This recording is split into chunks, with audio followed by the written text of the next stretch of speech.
Bem-vindas, bem-vindos, bem-vindes a mais uma live de Cannabis na Política. Super feliz de estar aqui hoje, porque eu vou conversar com o André Barros, do Rio de Janeiro, candidato a deputado federal. E hoje vai ser uma live muito diferente das outras, porque as outras eu estava falando com políticos, com pessoas, né, não de dentro da militância, da indústria da cannabis.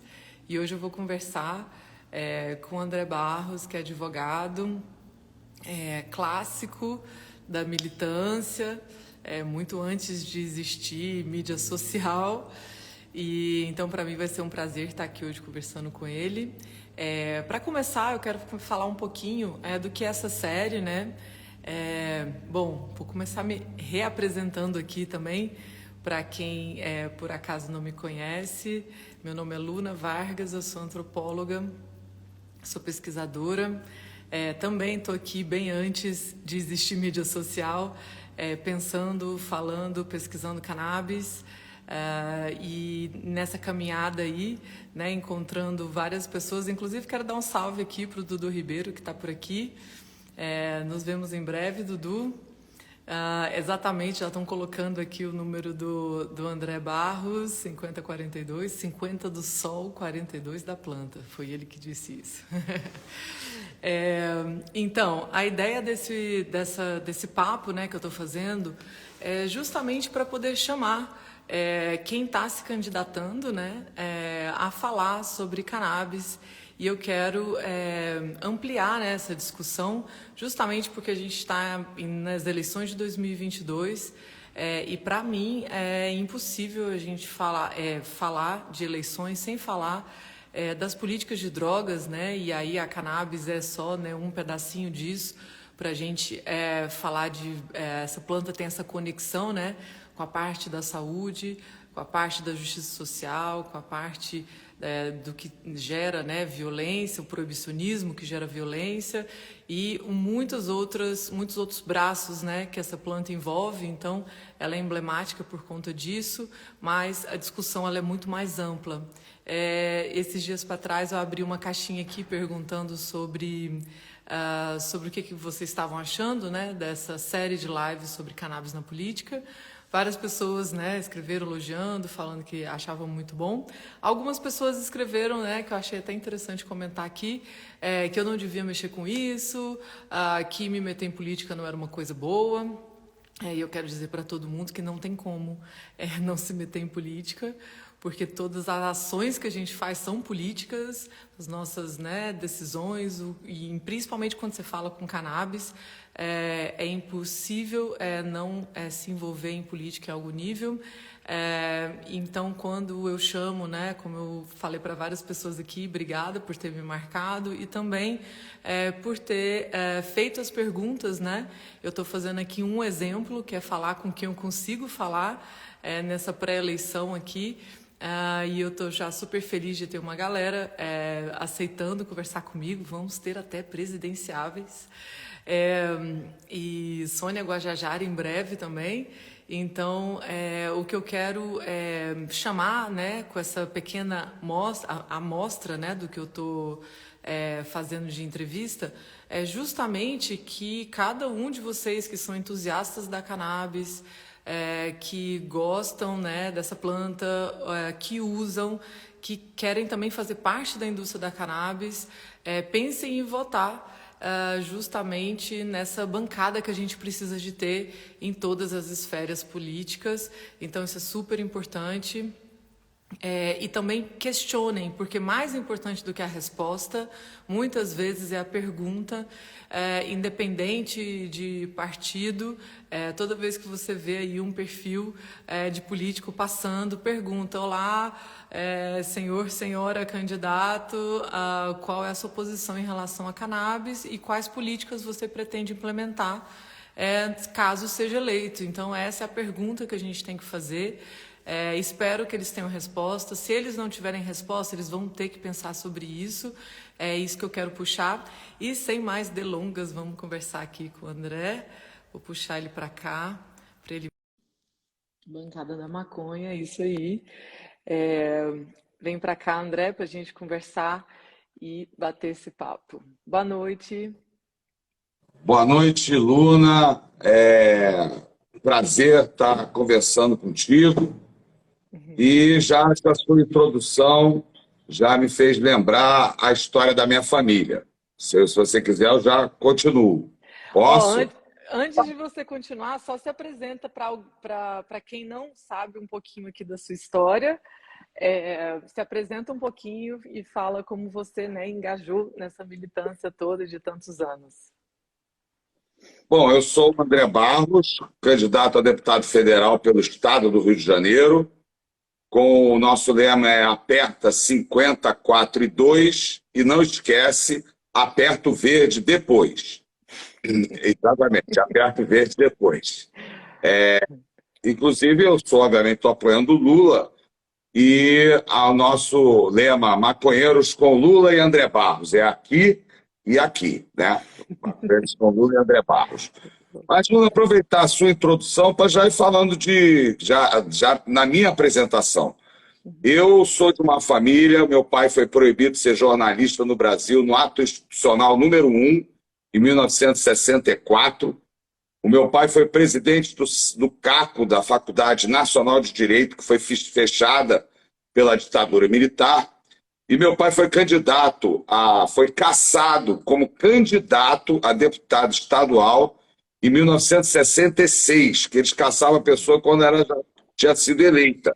Meu pai não, meu pai foi cassado como candidato, eles caçaram meu pai logo. Meu pai era o líder nas pesquisas, inclusive. Então eu vi a minha infância inteira, inclusive no processo, a minha tia Vera Silvia, irmã da minha mãe, ela foi da luta armada contra a ditadura militar, ela foi a denúncia internacional de tortura no Brasil, ela saiu com 37 quilos, pele e osso, depois de ser barbaramente colocada no pau de arara.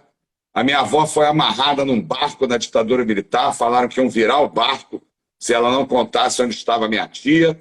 E minha avó falou, pode virar, porque eu não sei. Se soubesse, também não diria para vocês, os torturadores, né? Então, o meu pai, ele foi cassado dos direitos políticos dele. Primeira coisa, só deixar registrado. Todas as brasileiras e brasileiros tiveram seu direito político de 64 até 1989 cassado. Ninguém podia votar para presidente do Brasil durante 25 anos. Quer dizer, o povo, todas as brasileiras e brasileiros tiveram esse direito cassado. O meu pai não podia votar, não podia votar. Então eu participei com a minha avó de toda aquela luta pela abertura, pela anistia, porque minha tia estava banida, pela volta da minha tia para o Brasil, né? O meu pai nunca foi da luta armada. Meu pai era contra a ditadura, meu pai socialista, mas ele nunca foi da luta armada. Então meu pai estava legalmente no Brasil. Mas o meu pai não podia votar. E eu me lembro daquele período que tinha abertura no Brasil, que a gente participando, né, daquele movimento, era o MDB contra a Arena, né? E o meu pai, que era uma pessoa que foi um dos maiores lutadores contra a ditadura, eu me lembro dele sentado, injuriado, porque ele não podia votar. Ele não podia votar. Isso é uma coisa que marca a minha infância. Por quê? Porque a primeira vez que eu pude votar, em 1985, eu tinha 19 anos, eu com 18 anos tirei o título de eleitor imediatamente. E no dia que eu fui votar, a primeira vez na minha vida foi para prefeito, porque teve eleição em 82, né? E depois só em 85, só para prefeito do Rio de Janeiro. Eu fiquei tão feliz que eu tirei foto, eu tenho essa foto na porta da zona eleitoral, né? Então eu fico, quando as pessoas falam que não vão votar, eu fico, assim, triste, sabe? Porque é apenas uma pequena contribuição que a gente vai dar para a cidade, né? Porque, como você falou, todos nós somos seres políticos, porque nós moramos em cidade, né? Então, a polis, política, né? A política vem de cidade. Até os povos indígenas hoje, que decidiram viver isoladamente, tem povos indígenas que não querem ter nenhuma ligação nem com outros povos indígenas, são povos isolados. Isso é uma decisão política dos povos indígenas, não é? Então, desses povos isolados, eles não querem contato com ninguém. Não querem contato com ninguém. E, inclusive, eu falo isso porque eu sou autor da única notícia-crime por genocídio contra o Bolsonaro, em tramitação no Supremo Tribunal Federal, número 9020. Ela está em tramitação, está na pauta do Supremo, porque a minha notícia-crime contra ele não tem como se defender. Ele vetou o acesso universal à água potável aos povos indígenas e comunidades quilombolas em junho de 2020, quando sequer tínhamos a vacina. Essa conduta ela está adequada ao crime previsto na Lei 2.889, que o Brasil assina com mais de sei lá quantos países do mundo inteiro, se comprometendo a combater o genocídio. O que é o crime de genocídio? Nesse caso, é submeter intencionalmente grupo nacional, étnico, racial ou religioso a condições de existência capazes de ocasionar-lhe a sua destruição física total ou parcial. Basta você colocar um grupo nessas condições e vetar o acesso universal à água potável. Pior seria só se ele vetasse o ar, né? O ar. Então, como ele não... Essa é a única notícia-crime, eu sou o único candidato do Brasil que tem no Brasil uma notícia-crime contra o Bolsonaro por genocídio, que as outras estão no Tribunal de Haia. Mas o Tribunal de Haia só pode analisar se tiver a prova de que o Estado Nacional foi omisso, uma questão de soberania nacional, não é? Para poder chegar no Tribunal de Haia. Então, na realidade, é a minha notícia-crime a única que pode dar embasamento para as notícias-crimes, inclusive, que estão em Haia. Se ele for aqui processado, denunciado, é uma situação. Mas se nada for feito, se no final das contas for arquivado, eu é que tenho condições jurídicas de apresentar essa notícia-crime em Haia. Então, falei isso como uma introdução, mas vamos à maconha, que é um tema que eu sou um dos autores da representação que a Procuradoria-Geral da República, que moveu duas ações baseadas na nossa representação, que nós denunciamos 10 juízes, 10 promotores, que proibiram 10 marchas da maconha em todo o país, e, através dessas ações, nós ganhamos de 9-0 e 8-0, e a decisão do Supremo Tribunal Federal é a seguinte: ninguém pode proibir no Brasil o debate sobre a legalização da maconha, especificamente a Marcha da Maconha, que é no exercício direto da sua democracia, que está na Constituição. A Marcha da Maconha é o exercício direto da democracia. E nós temos um movimento nacional, marchas fortíssimas. São Paulo, mais de 100 mil pessoas.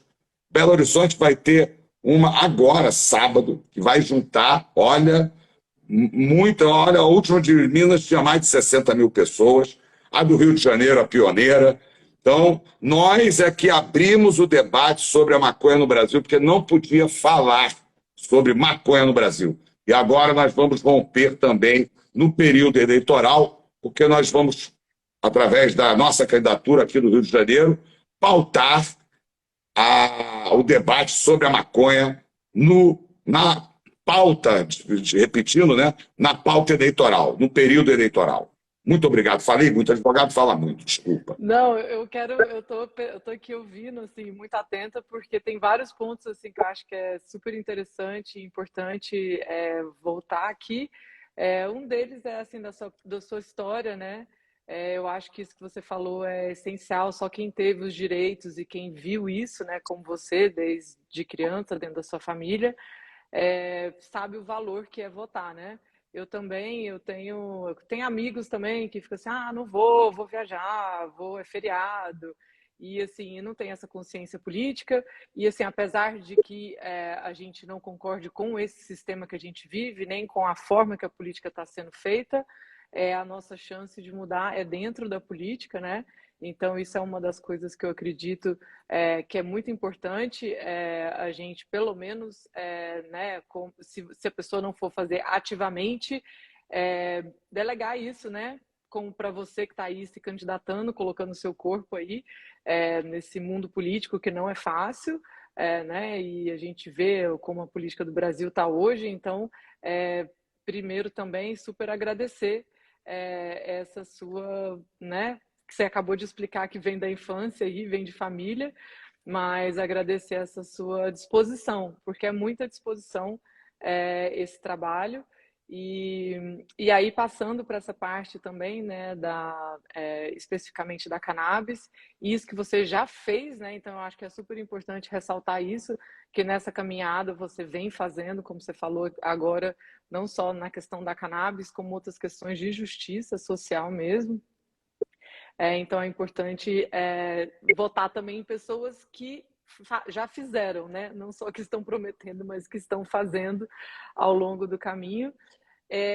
E sobre essa parte dos projetos futuros que você pretende, né, implementar caso seja eleito, eu queria saber um pouco de como é que está a sua campanha, assim, como é que está assim, as pessoas que estão trabalhando com você. Você tem um grupo, vocês discutem, que tipo de projeto de lei ou ideias vocês querem trazer né, para essa nossa bancada que a gente está tentando formar? Bom, olha, eu e o pessoal que está na campanha, todos nós somos da luta. Há muitos anos da legalização da maconha. Nós não temos, assim, a nossa proposta não sai da nossa ideia, ela sai da luta. Há uma diferença enorme, porque nós somos a única candidatura da maconha, da luta da legalização da maconha no estado do Rio de Janeiro. Então, vou te contar uma delas, por exemplo.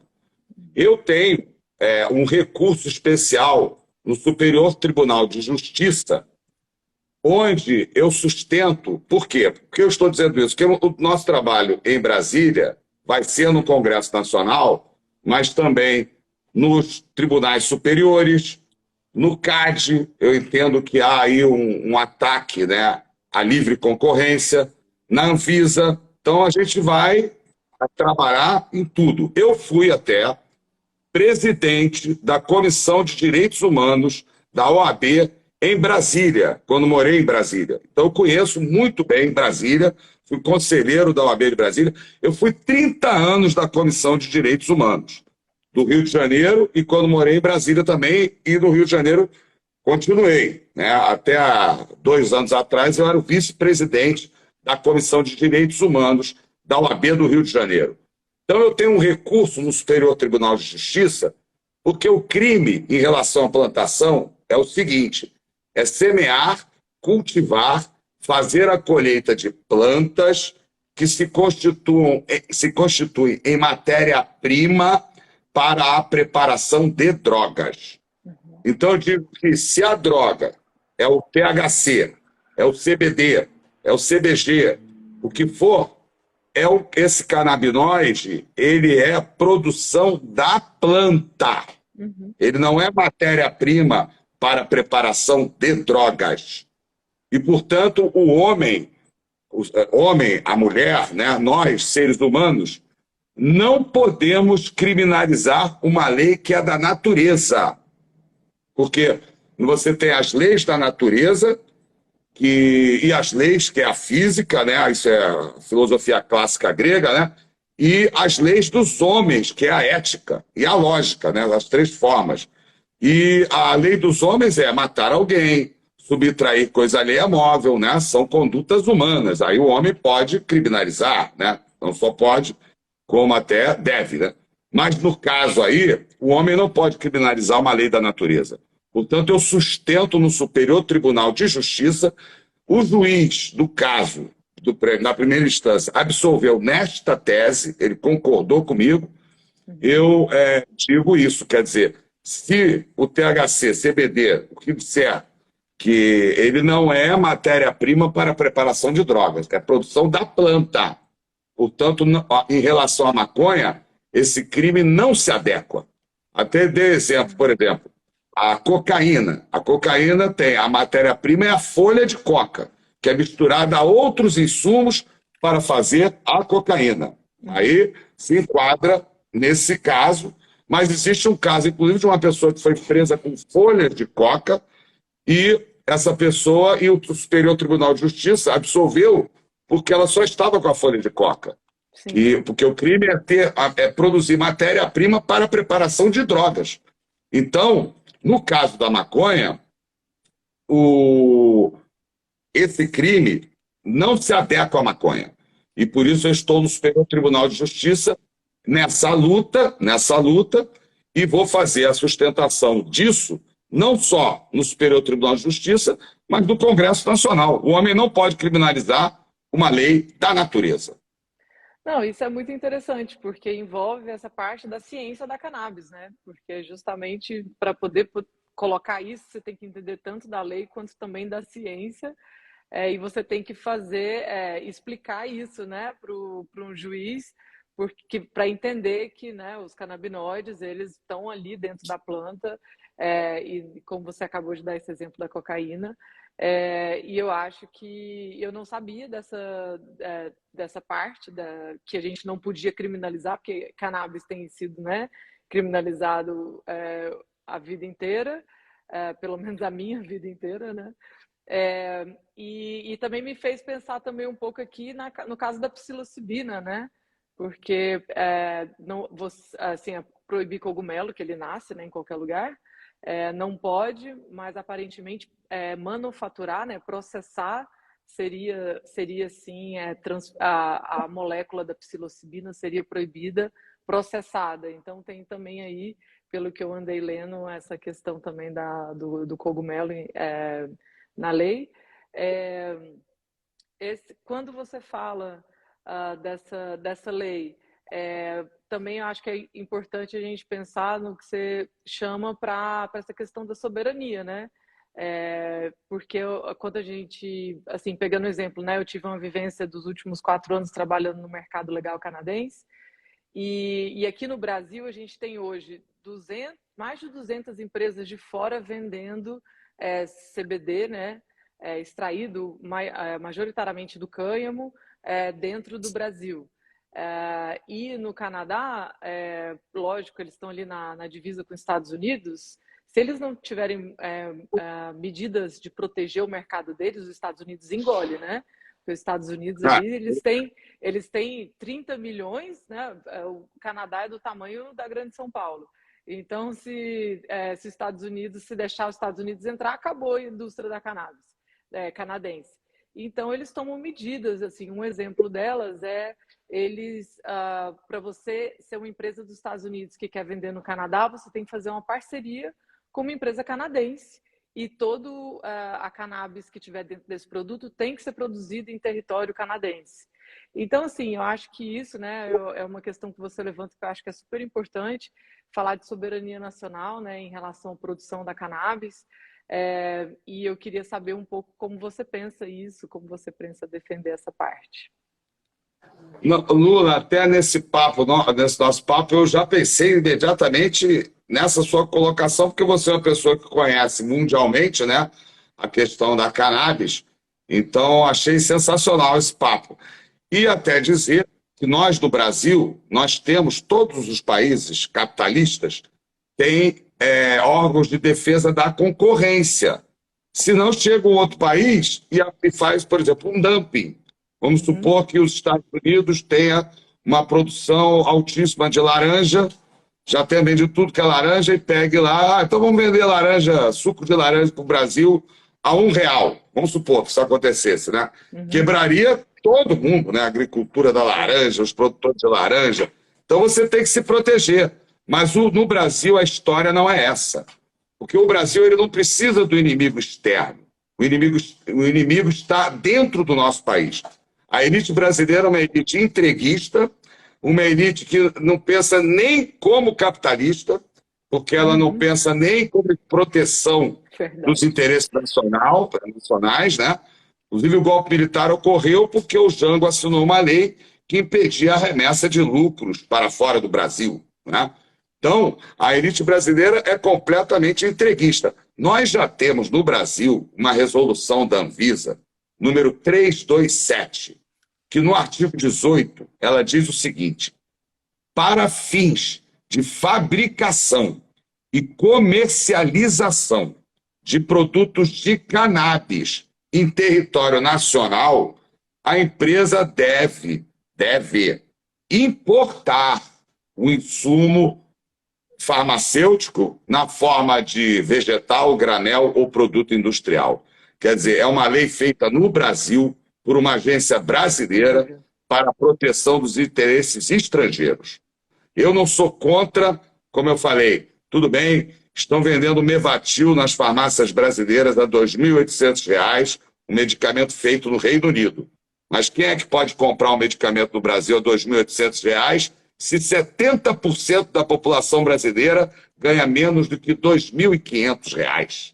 Olha só, 70% da população brasileira ganha menos de R$ 2.500 e tem um medicamento na farmácia para dores, esclerose múltipla, que é o Mevatil, vendido a R$ 2.800. Quer dizer, a questão agora no Brasil não é se vai legalizar. Hoje o Freixo, que eu apoio para governador, não vou deixar de apoiar ele por causa disso, né? Porque nós vamos pautar a maconha, queira ou não queira. E eu aconselho o Freixo a começar a falar, porque nós vamos denunciar que não existe esse debate no Brasil se vai legalizar ou não.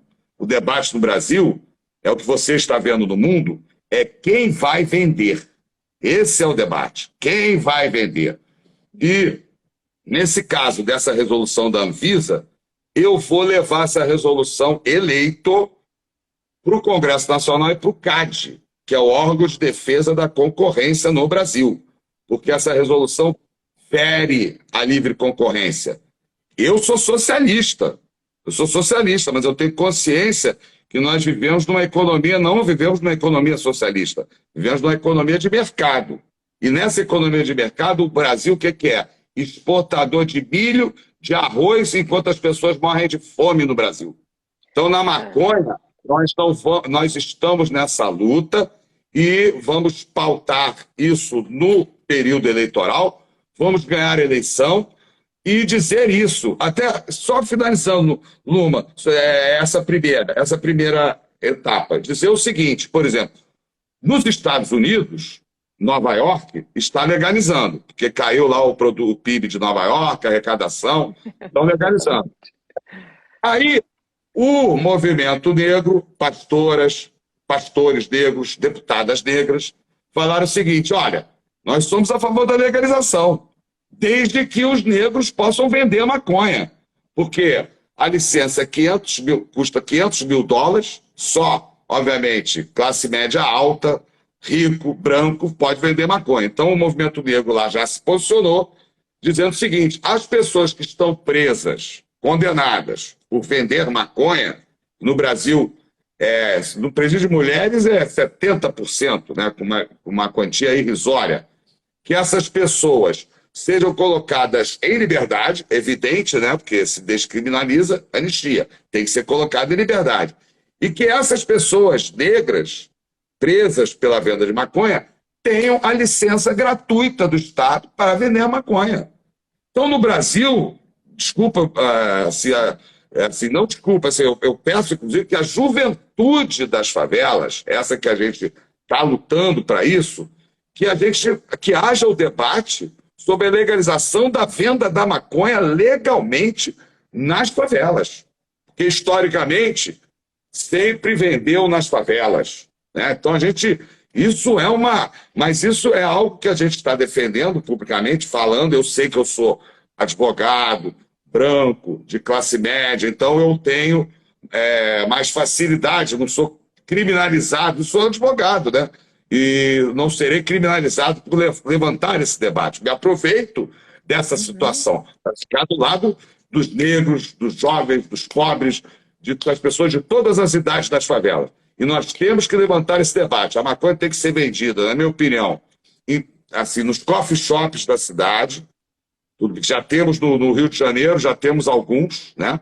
E nas favelas, principalmente nas favelas, para reduzir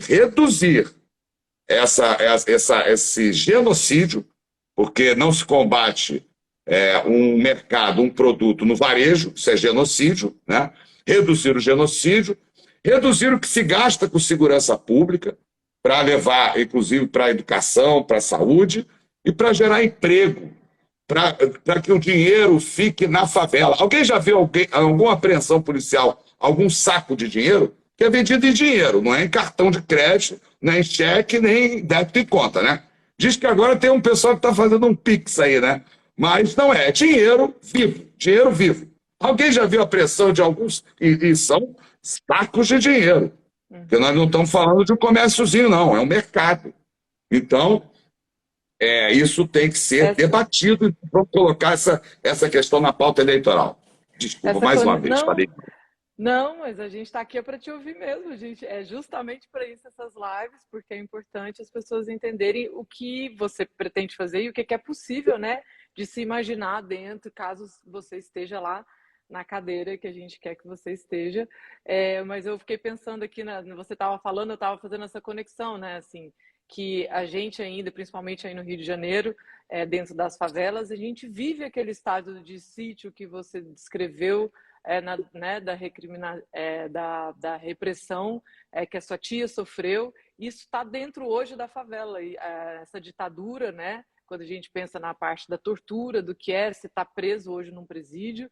Eu fiz uma live como essa com a dona Tereza, e é muito impressionante assim a fala dela, da experiência que ela teve 2 filhos encarcerados.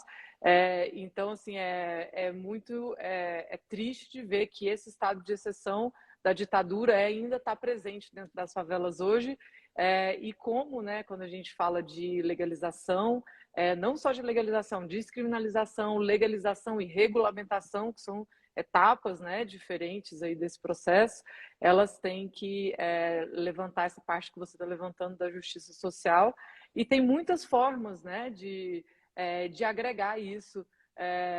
Você estava falando aí, né, do processo de distribuição, né, de como vai ser feita a venda, mas assim, os Estados Unidos ele é interessante porque como cada estado fez de um jeito, em tempos diferentes, né, você deu o exemplo de Nova York, mas tem também como, por exemplo, a cidade de Los Angeles, eles deram a preferência para quem tinha CEO preto de fazer durante 2 anos ter a prioridade no delivery.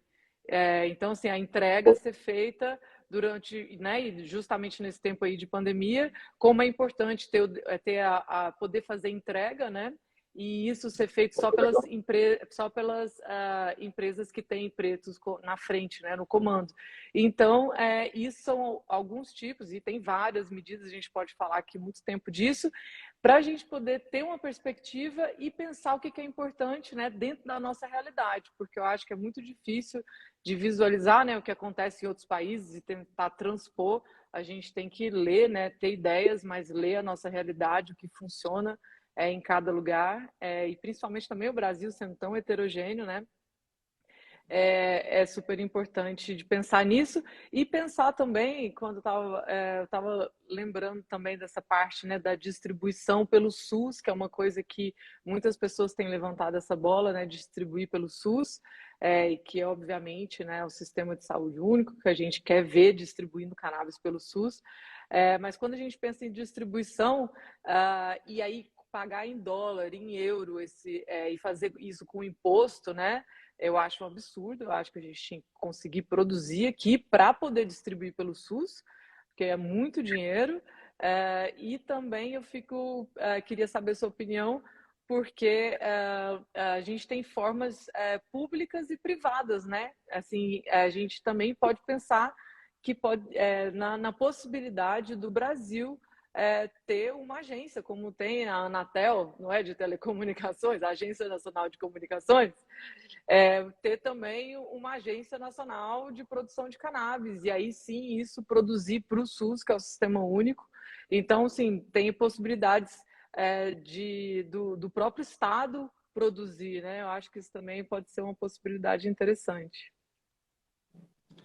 Luna, o seguinte, só deixar registrado que a dona Tereza já mora no coração de todas as maconheiras e maconheiros do Brasil. Ela já é, Sim, todos nós somos apaixonados pela dona Tereza. sim. Deixar isso claro, é uma pessoa que fala de forma muito... Ela fala com o coração, fala muito bem, papo reto, como se diz, né? E, então, só deixar isso registradíssimo, né? A dona Tereza hoje mora no coração de todas as maconheiras e maconheiros que lutam pela legalização no Brasil. Ela tem uma visão muito clara, né? Incrível, assim, Tem. como ela consegue perceber e sintetizar isso, a experiência. A visão dela, quer dizer, vem da luta, né? Vem da luta da vida dela. E ela se expressa muito bem e fala de coração. Então, tem tudo, né? Essa que é uma grande oradora. Nós precisamos de oradores no Brasil, nos parlamentos. O parlamento está muito chato também, porque só elege um monte de gente que não fala. O negócio é parlamentar. O cara vai para lá para ficar no gabinete, não fala. O cara não levanta nem do gabinete dele para ir lá falar. O parlamento tem que ter oradores, tem que ter um debate, né? É parlamento. Por isso também fica. Todos nós, eles querem esculhambar a política, a democracia, porque a mudança só vem através da política. Inclusive na questão da lei de drogas, né? A gente está discutindo, no fundo, que é a mudança de uma lei. E como é que nós que lutamos pela mudança de uma lei somos contra votar? Como é que vai fazer a lei? Só tem dois jeitos. Ou vota ou então nomeia um ditador, né? Já pensou? Nós que defendemos a legalização da maconha vivendo numa ditadura, está todo mundo preso, né? Está todo mundo preso. Aliás, eu tenho uns amigos que defendem o Bolsonaro e ainda é maconheiro. Aí eu falo para eles, olha, se vocês forem presos, vocês não podem dizer que foram presos, vocês têm que dizer que se prendeu, vocês se prenderam, né? Porque como é que pode você apoiar uma pessoa que defende a nossa prisão, né? Apesar, já entrando no teu assunto, porque a hipocrisia é tamanha que o projeto o Bolsonaro, através da empresa Prate Dona Duzi, do Paraná, que tem o Osmar Terra, que a gente apelida de Osmar Trevas, né? Que disse que só 1.000 pessoas iriam morrer na pandemia, e morreram 650 mil, e graças ao SUS não morreram mais pessoas. O que eles fizeram, a estratégia deles? Eles patentearam um óleo de maconha para epilepsia refratária infantil, através dessa empresa Prate Dona Duzi, para não ter que participar de licitação, porque só eles teriam a patente, iriam vender para o SUS cada ampolinha por R$ 2.000. Picaretagem nacional, né? E aí o padre Ticão, inclusive, foi um dos que liderou a denúncia e essa patente caiu. Porque a estratégia deles, na minha visão, eu já trabalhei muito com o direito da concorrência, né? Conheço bem. A estratégia deles é ter uma empresa brasileira, monopolista, e entregar tudo para o capital estrangeiro. É assim é feito, inclusive, na distribuição de filmes no Brasil, a distribuidora de filmes. Só um exemplo, né? Em vários mercados acontece isso. Aí fica uma brasileira, monopolista, e as demais, eles entregam tudo, né? Então, essa visão é evidente. E se nós, que lutamos pela legalização da maconha, não tivermos essa consciência política, a gente está lutando pela legalização. Até a pior coisa na vida é o sentimento da perda de tempo, né? Quer dizer, eu estou nessa luta há décadas. Para quê? Para vender maconha na farmácia, né? Com medicamentos, né, das transnacionais estrangeiras, que já são 20 no Brasil, dos Estados Unidos, do Canadá, do Reino Unido. E você ainda deu exemplo, o Canadá, um país, né, do capitalismo central, né? Nós somos do capitalismo periférico, nós somos exportador de matéria-prima. Eles querem, no final, que o agronegócio vai exportar maconha para eles produzirem óleo lá fora e trazerem para cá para vender para a gente. Porque é isso que acontece, por exemplo, no aço, né? Nós exportamos minério, importamos placas de aço, né? E o Brasil tem siderúrgicas, inclusive. Então, se nós não tivermos essa consciência, nós que estamos na luta há muito tempo, estamos lutando, a nossa luta foi apropriada por eles. para transnacional estrangeira vender maconha no Brasil, e nós, brasileiros, não podemos plantar maconha nem para pesquisar na universidade.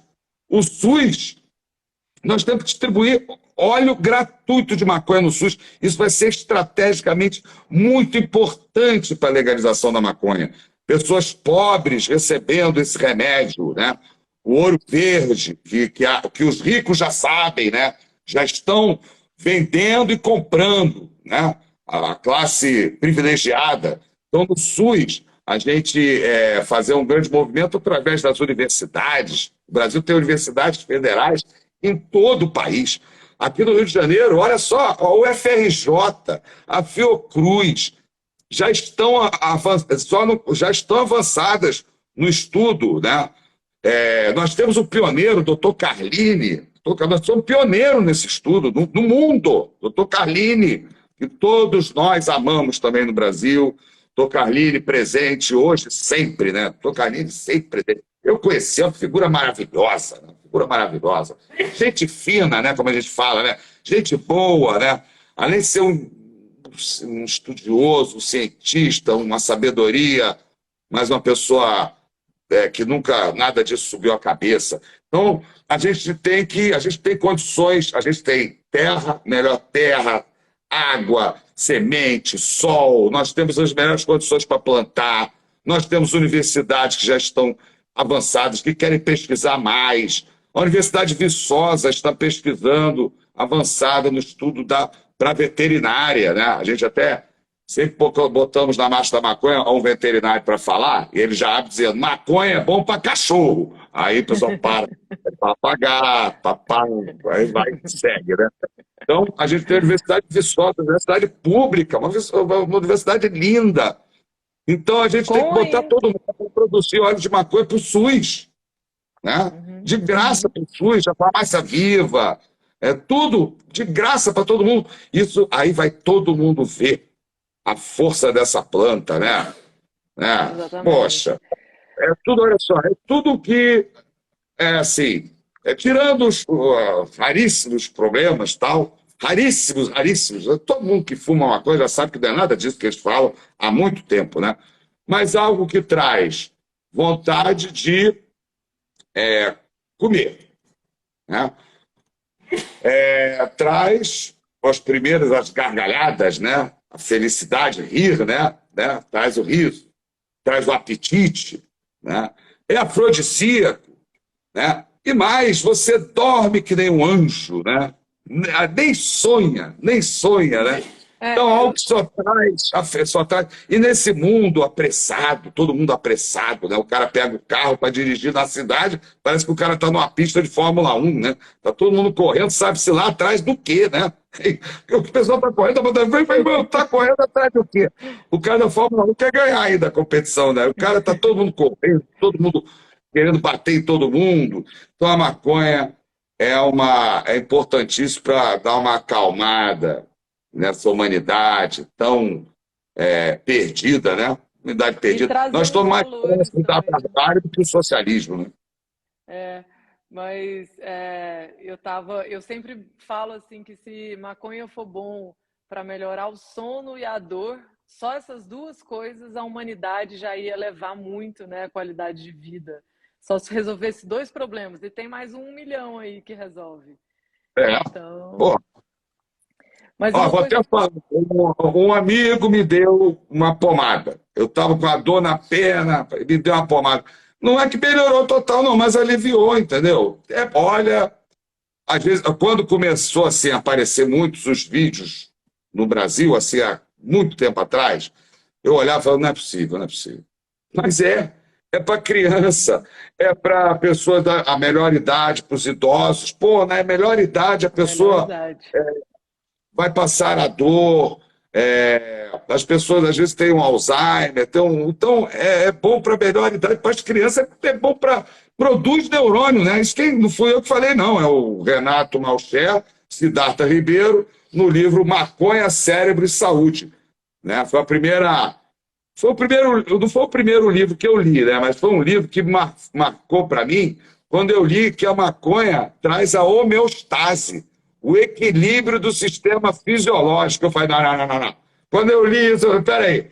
Aí eu levei até para minha companheira, minha mulher, dona Marta, que ela tem pós-doutorado em antropologia, né? Lá, dona Marta é Ah, muito mais culta do que eu. já Então eu quero perguntei, ô, dona conhecer Marta, vem também, cá, sou pelo amor de antropóloga. Deus, será que eu estou lendo certo isso aqui? Aí ela, não, André, você está lendo certo. Aí é um clássico, né? Escrito há muito tempo já e já vai para a segunda, para a nova edição agora. Uhum. Eu É que falei, não. Siddhartha Ribeiro e Renato Malcher. Maconha, cérebro e saúde. Inclusive, é um livro de bolso, eu já falei com eles, que eles deveriam botar nas livrarias, que é eu queria dar, porque, pô, aquele livro tem que custar umas 20 prata, né? Umas Eles 20 fizeram lá na prata. UNB, né, esse livro. É para dar de presente no aniversário para as pessoas, né? Muito bom. Eu queria dar. Esse seria o meu único presente para todo mundo. Todo mundo que eu ia levar. Toma aí, lê esse aqui. É. Ô, André, eu acho que você levantou uma questão muito importante também, isso que você estava falando, né, da forma de produção, que se depender, né, porque obviamente a maconha ela só vai ser legalizada por questão financeira, porque se fosse por questão de ciência e de saúde, ela já era no planeta inteiro há muito tempo. Então, assim, o que puxa, né, obviamente, como a gente vive nesse sistema onde quem comanda é o capital, é o que vai fazer legalizar, né? Foi assim no Canadá, Uruguai foi um pouco diferente, né? Até, mas a grande maioria do mundo essa é o capital que dita. Mas é interessante pensar também, né? Que não basta legalizar, é a forma que vai legalizar, né? E quando a gente fala de cannabis, que a gente vê todo esse potencial, né? Quando a gente sonha assim, o que que a gente vai fazer? Ah, a gente vai produzir em agricultura familiar, pelo MST, a distribuição pelo SUS, assim, obviamente esse é o que a gente visualiza que seria assim maravilhoso, mas quando a gente pensa na possibilidade da realidade é uma outra coisa, né? Como você acabou de dar esse exemplo de ser uma agricultura extensiva, direto para exportação, como é feito com milho, soja, e como é a lógica do que o Brasil tem feito, né, desde a colônia. Então eu fico pensando nisso, assim, da importância que ter essa bancada, ter você representando isso, justamente porque a gente tem a possibilidade de pensar diferente, mas isso não é dado, né? Então, assim, tem que ter muito esforço para a gente conseguir ter uma representatividade que possa puxar essas pautas e fazer, né, como você falou de Nova York, puxar para que seja feito né, de uma agricultura familiar, e essa lógica, para trocar essa lógica dentro do Brasil, vai ser muito, muito trabalho, e a gente vai precisar de muito esforço lá. E eu queria também assim, perguntar para você o que que você acha assim que as pessoas podem contribuir dentro da sua campanha, né? Assim, o que que você acha que, obviamente, te seguir, né, encaminhar seus vídeos, mas o que que você, né, gostaria aí de chamar a galera para sua campanha? Porque hoje é o segundo dia, né? É o segundo dia. Bom, a questão é o seguinte: nós queremos, através da luta pela legalização da maconha, mostrar para o Brasil que nós temos um movimento fortíssimo, como se defende um ouro verde, como se defende uma riqueza nacional. Que o Brasil é exatamente o exemplo de como não se defende a riqueza nacional, né?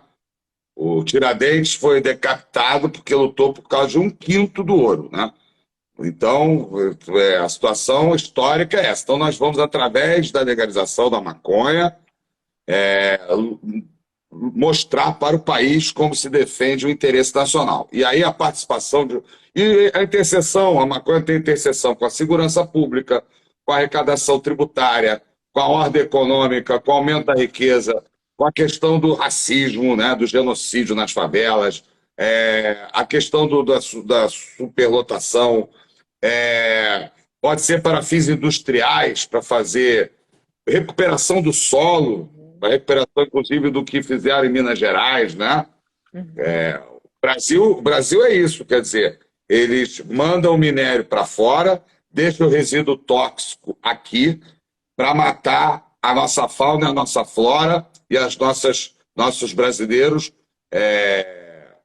asfixiados, né? Na lama. Então, na maconha, nós estamos atentos E o que nós temos que fazer nesse período é romper com essa... Porque no período político, ninguém quer falar sobre maconha.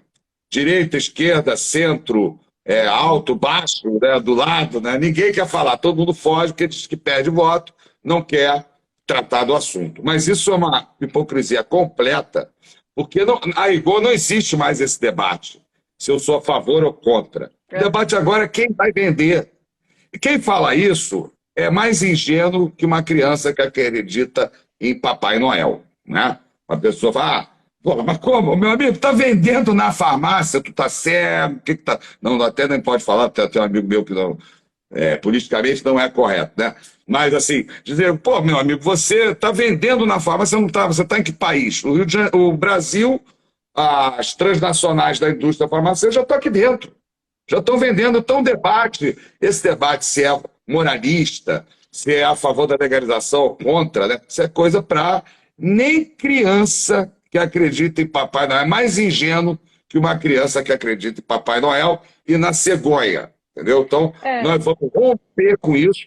Nós estamos colocando vídeo todos os dias numa plantação de maconha. Já aviso logo, não adianta entrar com ação contra mim, porque são todas legalizadas. Uma tem sentença, a outra tem habeas corpus, que eles me processam sempre, eu ganho deles todos. Me processam na Justiça Eleitoral, federal, estadual, eu ganho deles em todas.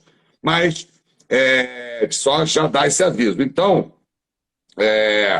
nós, como a gente fala, sequelei, né? Dei uma esquecida do que na pegada, na minha linha de raciocínio. Mas não tem problema, porque daqui a pouco a gente pega. Porque até para pegar a linha de raciocínio, a nossa base é a Constituição Federal. Não, e a ciência gente até também, né? Assim, eu tava... Sim, mas a ciência... Sim, claro, mas eu digo o seguinte, a nossa base legal é combinar a legalização da maconha com a Constituição Federal e, obviamente, as ruas, o debate nas ruas e o debate desse período eleitoral. Então, nós temos na Constituição a proteção da agricultura familiar, isso é constitucional, das pequenas e médias propriedades rurais, né? O fundamento da dignidade da pessoa humana, quer dizer, uma criança que precisa de óleo de maconha, uma pessoa na melhor idade, isso é uma questão de dignidade da pessoa humana, é um dos fundamentos da República. Inciso 2 inciso 3 do artigo 1º da Constituição. Então, a nossa linha é combinar com a Constituição. E aproveitar a sua grande audiência para dizer isso. Nós temos que colocar, nesse período eleitoral, essa é a nossa estratégia, botar o debate da legalização da maconha na pauta eleitoral. E, através da nossa campanha, nós estamos fazendo isso. Então, fortalecer a nossa campanha, divulgar os vídeos da nossa campanha. Isso é romper com essa... na realidade, é uma censura velada política que acontece em relação à maconha. E dizer para o pessoal, olha, meu amigo, eu sou contra a legalização da maconha. Eu falo, olha, você até como candidato não deveria falar isso, porque isso é de uma ingenuidade. Se você falar isso nos Estados no Canadá, né, nos Estados Unidos no Canadá, o pessoal vai dizer, não, essa pessoa não está preparada, porque é um debate econômico. É um debate econômico que está acontecendo. Quero ou não quero? Quero ou não quero, o debate econômico está acontecendo. E nós estamos rompendo com isso nessa campanha. Vamos colocar vários vídeos e vamos colocar um crowdfunding para o pessoal também poder colaborar. E é isso, né? Vamos colocar a maconha na pauta, porque isso é importante para o Brasil. Na realidade, até Data Vênia, né? Data Vênia, eu sou o único candidato que tem uma proposta, eu e o pessoal que está me apoiando, nós temos uma proposta de crescimento econômico. Nós temos uma proposta de grande crescimento econômico. Nós estamos defendendo o quê? Bilhões de dólares. Mas pode ser, bilhão não, trilhão. Passa de trilhão de dólares para o Brasil. É isso que nós estamos defendendo. Nós não podemos jogar dinheiro fora, né? Não podemos entregar nossa riqueza para os americanos, né? Que eles vendam aqui medicamentos a R$ 2.500. Tudo bem, é como o vinho francês. Quer vender vinho francês no supermercado? Maravilha. Quem tem dinheiro para comprar, compre. Agora, vai proibir o vinho do Rio Grande do Sul? Vai proibir o vinho da Paraíba? Aqui dentro do Brasil? Quer dizer, nós temos que ter amor próprio, isso é muito importante, né? Na vida, né? A política é muito boa para a vida, não é só para a participação, para a vida das pessoas. As pessoas têm mais consciência do que está acontecendo. A pessoa que não tem uma consciência política, né? Que são pouquíssimos no Brasil, né? Os pobres estão dando, nesse momento, uma lição política nesse país. Quem tem mais, quem ganha menos de um salário mínimo, a grande maioria vai votar no Lula, não vai votar no Bolsonaro. Isso é uma demonstração de conscientização de classe, conscientização política. Não adianta vir enganar o povo brasileiro com um auxílio emergencial, que não vai, que no governo dele só vai durar até dezembro, e nós temos que esse auxílio emergencial tem que ser permanente, permanente no Brasil. Por que no começo da pandemia deram 1 trilhão e 200 bilhões para os bancos, né? sem que os bancos pedissem? Esse dinheiro tinha que ir para os pobres. Para mim, eu que sou classe média alta, privilegiada no Brasil, eu não preciso de nada. Eu não preciso de nada. Quem precisa no Brasil são os miseráveis, são os pobres, né? Esses é que precisam no Brasil. Nós temos que lutar para ter uma sociedade, né, razoavelmente justa. Não é justo eu ser um privilegiado numa cidade onde tem crianças que vivem em locais que não têm saneamento básico. Eu sou um defensor dos direitos humanos. Já pensou se isso nunca aconteceu comigo? Eu sou descendente de homem livre, né? Nem comigo, nem com meu pai, nem com meu avô, nem com meus filhos, né? Uma criança nascer num lugar que não tem saneamento básico. Isso não é uma sociedade. Isso não é uma sociedade. Nós vamos lutar no Brasil, como fala o artigo 3º, um dos objetivos fundamentais da República: erradicar a pobreza e a marginalização e reduzir as desigualdades sociais e regionais. É isso que nós podemos fazer nesse momento. André, já estamos chegando aqui no final. Eu tinha tantas perguntas para te fazer também, sobre, principalmente sobre... acho que dá tempo da gente fazer mais essa. Tipo de orientação. O que você pensa em implementar para cultivo caseiro, que é tão importante no Brasil? E assim, né, tem toda essa discussão do medicinal, com isso fora. Como é que a gente faz para colocar o cultivo caseiro aberto para todas as casas e para quem quiser cultivar? Primeiro, eu acho que o autocultivo, até dizer o seguinte, eu sou um dos advogados que mais tirou plantador de maconha autocultivo da cadeia no Brasil. Se eu não for o que mais tirou, dos que mais tirou, né? E sei, as pessoas, olha, a pessoa que planta normalmente é uma pessoa tão boa. Não, olha, tem uns que não, né? Eu já vi até casos de denunciando, plantador denunciando o outro, né?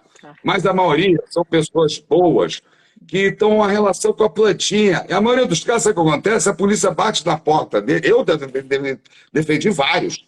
Defendi já uns que não tinham nem olho mágico. A polícia batia, o cara abre a porta. Eles são tão gente boa que levam a polícia num armáriozinho, que tem umas plantinhas só. Eles acham que a polícia vai achar uma beleza aquilo ali. A polícia prende o cara, leva as plantas, bota lá os emblemas da polícia, transforma o cara no homem mais perigoso do mundo. Né? Então, a questão do autocultivo, para mim, eu sempre tratei os autocultivadores da Marcha da Maconha como os mais, assim, os guerreiros, os mais ousados, entendeu? Defendi vários. Então, na desobediência civil, né? Agora, dizer o seguinte, a Constituição estabelece o autocultivo. A Constituição estabelece o seguinte, a casa é asilo inviolável do indivíduo, ninguém nela podendo penetrar sem o consentimento do morador, exceto em caso de socorro, flagrante delito ou outra coisa lá. Esqueci. Socorro, flagrante delito, mais uma coisa. Então, a casa é asilo inviolável do indivíduo, ninguém nela podendo penetrar sem o consentimento do morador. Só pode entrar se estiver pegando fogo e por flagrante delito, certo? A Lei 11.343, a lei de drogas atual, né, que tem muitas críticas, mas a gente tem que trabalhar com a lei, né? Ela acabou com a pena de prisão para... não existe mais a figura no artigo 28, que é o autocultivo, e infelizmente, ainda não temos uma jurisprudência. E isso é uma culpa desse judiciário, que a lei de 2006 já tinha que ter jurisprudência estabelecendo o número de plantas. Não temos no Brasil, né? Mas a lei diz que plantar pequena quantidade para uso próprio, não existe mais a pena privativa de liberdade, não existe mais a prisão em flagrante, certo? Então, no caso de uma pessoa que está fazendo autocultivo na sua casa, já que a Constituição, que isso é uma garantia constitucional, uma cláusula pétrea, diz que a casa é asilo inviolável do indivíduo, ninguém nela podendo penetrar sem consentimento do morador, exceto em caso de flagrante delito. Como esse crime não existe mais a figura do flagrante delito para esse crime, eu entendo que é ilegal, abuso de autoridade, entrar numa casa de uma pessoa, num apartamento, numa casa, de uma pessoa que está fazendo seu autocultivo. Eu acho até que não tinha que ter limite de pé, não. É a planta mais bonita, inclusive, que tem, eu acho. O tanto que couber em casa, a gente planta. Ó, na minha opinião, com respeito a todo mundo, a samambaia eu acho linda, mas eu acho que a maconha é mais bonita que a samambaia. Então eu queria ter planta de maconha para enfeitar a minha casa, né? A casa é minha para mim, não é? Então, nós vamos lutar. Nós estamos na luta do autocultivo há muito tempo. Eu estou há muito tempo. Quantas plantas você colocaria num projeto de lei? Você acha assim que é razoável aí na sua experiência? Dentro da propriedade da pessoa, uma pessoa que não tem limite. Na visão, não tem que ter limite nenhum. Está dentro da minha casa. Eu estou dentro da minha casa. O que o Estado tem a ver a planta que eu tenho da minha casa? Vai tomar banho, Estado. Vai te catar. Eu estou na minha casa, estou no meu país. A substância que você está colocando no seu corpo, né? Em relação a qualquer droga. Manda contar então quanta samambaia tem lá na casa de luxo deles lá. Que eles querem botar regra na casa dos outros. Porque o rico, o crime do rico a lei cobre. O Estado esmaga o oprimido. Não há direitos para os pobres, aos ricos tudo é permitido, né? A gente já sabe disso. Isso aí é. Então eles fazem o que eles querem e querem criminalizar os outros aqui embaixo. Ficam na cobertura querendo criminalizar os outros aqui embaixo. Seguinte, dentro da minha casa, eu planto quantos pés de maconha eu quiser. Estou dentro do meu país, dentro da minha casa, entendeu? Porque não existe essa conversa de propriedade privada. Propriedade privada tem que exercer sua função social. Se eu só tenho uma casa, eu tenho meu apartamento onde eu vivo, né? Então não vem com essa. Onde eu vivo, onde eu moro, sem limite. Mas, obviamente, eu vou lutar por isso. Tu pode ter certeza. Governamento jurídico. E eu digo isso. Não pode entrar na casa de uma pessoa que está plantando maconha para ela. Não pode. Ela pode ter 200 pés de maconha. Não pode. Na minha visão. Tudo bem. Na lei, a rigor, é pequena quantidade para uso próprio. A proposta do Barroso, baseada em Portugal, que no recurso extraordinário 635659, aí caindo, a gente tem que também entrar um pouco na realidade da luta, né? Eu acho que dá para brigar por essa questão, que pode plantar quantas forem, mas nós temos um voto no recurso extraordinário 635659 do Barroso, onde ele sugere 6 plantas fêmeas, né? Como Portugal. Canadá é o mais adiantado que nós temos, né? O Canadá são 4 por casa. O Canadá só 4. Frio danado. Podia botar mais. O pessoal do Canadá só 4. Só dizer o seguinte, no Uruguai, o que aconteceu no Uruguai, só deixar registrado, da legalização da maconha no Uruguai, é em razão de uma frente política da esquerda, um setor de centro do Uruguai, mas em razão do nosso maior ídolo mundial, né? Politicamente, Pepe Mujica, né? Todo mundo tem que assistir o filme sobre a vida do Mujica. O homem sobreviveu numa solitária durante 13 anos da vida dele, naquele golpe militar do Uruguai de 1973, né? Assassinos, torturadores tomaram conta do Estado e botaram o nosso ídolo numa solitária, né? O que passou? Como é que pode? Que homem, né? Que homem! Esse homem tinha. Esse homem, como é que a pessoa vai ficar 13 anos numa solitária e sai como ele, tranquilão? Com a serenidade. Aí ele que foi fundamental na legalização da maconha no Uruguai. Não sei nem se ele dá um 2. porque ele é calmão, ele é tranquilão, né? Ah, parece que não. Ele Já disse é que um cara não, tranquilo. é. É Mas que o nem minha mate ele mãe. Minha mãe é gosta, assim também também. é erva. É. A minha mãe também é assim. Minha mãe nunca bebeu, nunca fumou, nada. E é a pessoa mais tranquila e mais culta que eu conheço, né? Ela é psicanalista, né? Então minha mãe A é minha cabeça também. Olha que incrível. Sua também. esposa é antropóloga, eu sou antropóloga, nossas mães são psicanalistas. Caramba, você pô, tem que fazer uma reunião. Temos Bora. que bolar uma reunião. Daqui a pouco eu cheguei no Rio. André, a gente já passou aqui 5 minutos do horário, mas Vai, eu vai. quero falar que a gente podia ficar aqui horas. Como alguém escreveu aqui, é uma aula, né? Assim, todo o seu conhecimento jurídico em relação a isso. A gente precisa de você lá. Então, galera, todo mundo, apoie do jeito que puder. Se você não está no Rio, né, para votar, apoie com a vaquinha para poder se não ganhar dessa vez, pelo menos conseguir levar essa pauta, sabe? Cobrar do Freixo como ele está cobrando, fazer, né, que a esquerda tome a luta da cannabis, justamente para a gente poder ter essa possibilidade de ter uma lógica diferente dentro dessa indústria da cannabis. É para isso que eu trabalho dentro da indústria, porque eu acredito que a gente pode ter uma lógica diferente e para isso a gente tem essa chance histórica de poder estar aqui dando shape, né, fazendo aqui, formatando essa indústria, criando essa lei aí que vai sair. Então, eu acho que essa é uma oportunidade única. Obrigada pelo seu trabalho, Lu, todo o apoio no que eu puder Lu, colaborar. Luna, só dizer o seguinte, olha, as nossas chances são reais de ganhar a eleição, porque nós temos uma nominata muito forte para federal aqui no estado do Rio, então nós vamos ganhar a eleição. Ótimo. Nós temos total, porque na realidade é uma candidatura que é uma causa. Então, se todo mundo que defende a legalização da maconha abraçar essa candidatura como importante para a causa, e eu sou candidato a federal porque a competência da mudança legal é da União. Então, por isso que eu sou federal, porque a briga tem que ser em Brasília, tem que ter Sim. representante de Brasília. Vamos ganhar essa eleição. Vamos Valeu, ganhar, querido. 50 É no 54 e sol. 2. 54 e 2. E não esquece, aperta o verde depois. Obrigada, André. Valeu, galera. Todo mundo distribuindo aí o conteúdo. Beijo para vocês. Falhou aqui. Beijo, beijo. Beijão. Um abraço bem apertado.